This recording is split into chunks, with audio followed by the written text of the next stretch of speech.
pulled from the tangled wreckage of a plane crash in a remote Northamptonshire field, his face swollen and bloody, his spine chipped and ribs broken. Things could hardly have been worse for Nigel Farage. It would later emerge that the then leader of UKIP had escaped death by a matter of inches. Thanks to a now notorious publicity stunt on polling day of the 2010 general election, Farage crashed to earth suspended upside down in the shattered cockpit, his head almost scraping the ground. If that was a miraculous escape, however, Mr. Farage's problems were by no means over. Because as the Mail on Sunday can today reveal, he would shortly face the arrival of not one but three determined women, all clamouring for his affections and a place by his hospital bedside.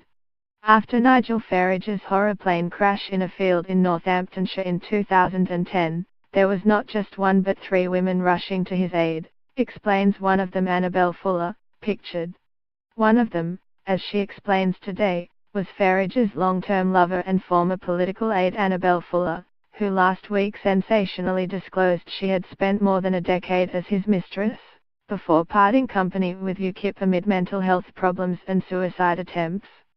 Accusing him of brazen hypocrisy, not just for lying but for breaking his marriage vows despite the party's strong family values stance, she claimed Farage had instructed her to remain silent about their sexual relationship for the sake of protecting the UKIP cause and Brexit.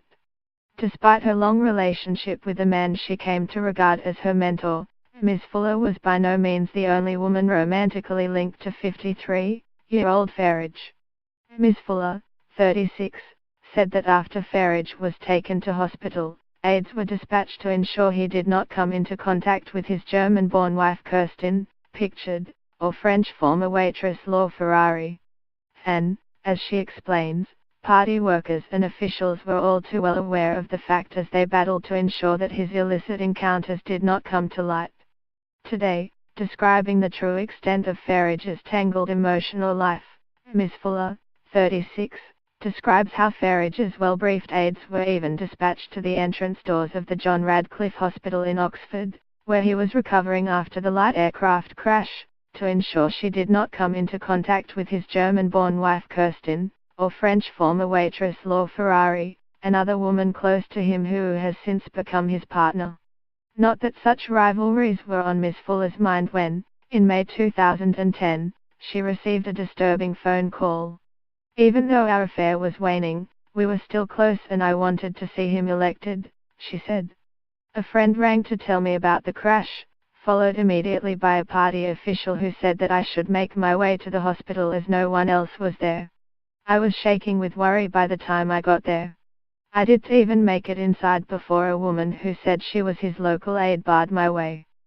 We had never met but she must have been waiting at the entrance because she suddenly rushed out and said, 'You can't be here, Kerstin is here. You've got to go.'